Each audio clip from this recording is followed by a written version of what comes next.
Solution radicale pour mettre fin au bavardage, on prend un bouquin et on se pose. Allez, on fait ça tout de suite maintenant avec notre experte du jour, on vous fait plaisir.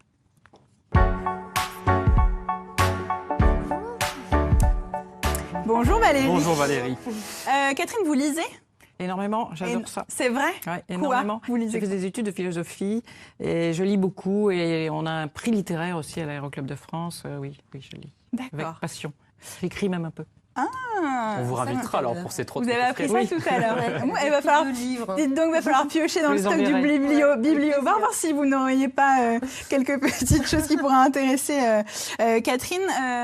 Valérie, vous êtes du bibliobar de Tours. On est contente de vous retrouver. Merci. Avec votre petite tenue de pilote du jour, finalement. Moi, il y a un lien quand même. Vous n'êtes pas venu comme ça pour rien. Avec le premier ouvrage à la ligne. Que je tiens à vous proposer tout à fait. C'est Joseph Pontus qui l'a écrit en 2019. Ça sera malheureusement son unique ouvrage puisqu'il est décédé il y a 2 ans à 42 ans.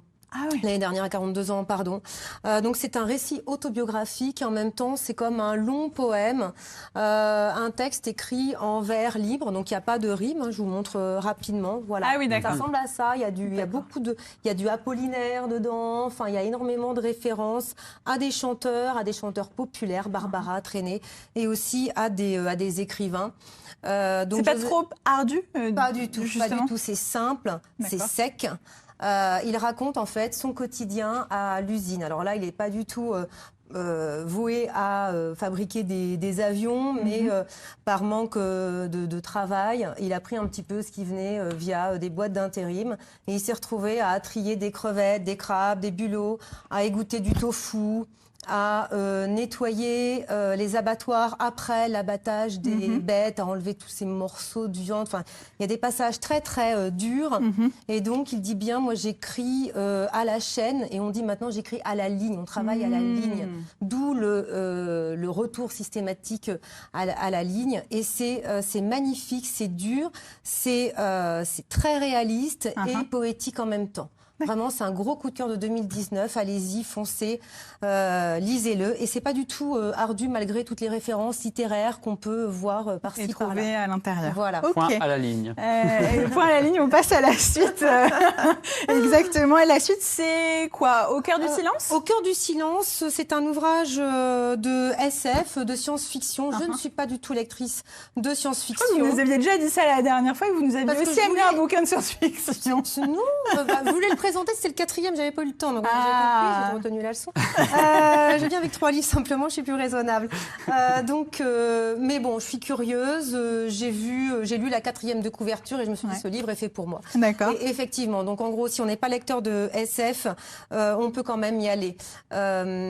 L'histoire rapidement. Il s'agit d'un jeune couple nouvellement marié qui partent au ski à la neige et là il y a une avalanche, la jeune femme se retrouve prise sous l'avalanche, son mari vient la sauver, enfin bref tout va bien, on pourrait dire tiens l'histoire va se terminer au bout de 10 pages. Il retourne à la station, à l'hôtel et puis là il y a absolument plus personne.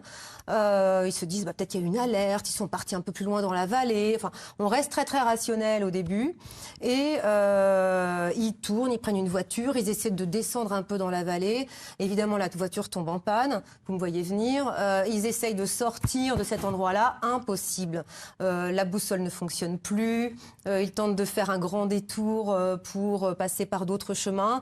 Donc, on devine qu'ils sont bloqués dans cet hôtel.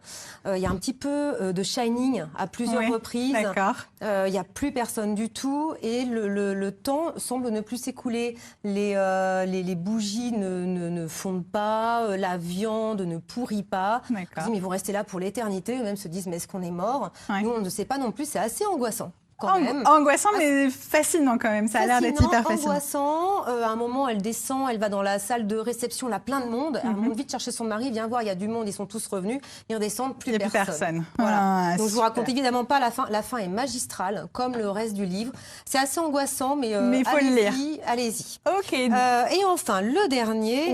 Oscar et la Dame Rose d'Éric Emmanuel Schmitt. Éric Emmanuel Schmitt, un grand classique. Catherine hoche de la tête, elle l'a lu, elle valide. Un grand classique. Grand classique. Ce livre a 20 ans maintenant. Ouais. C'est un livre qu'on peut lire à partir de 12, 13 ans. D'accord. Pour l'anecdote, j'étais prof avant.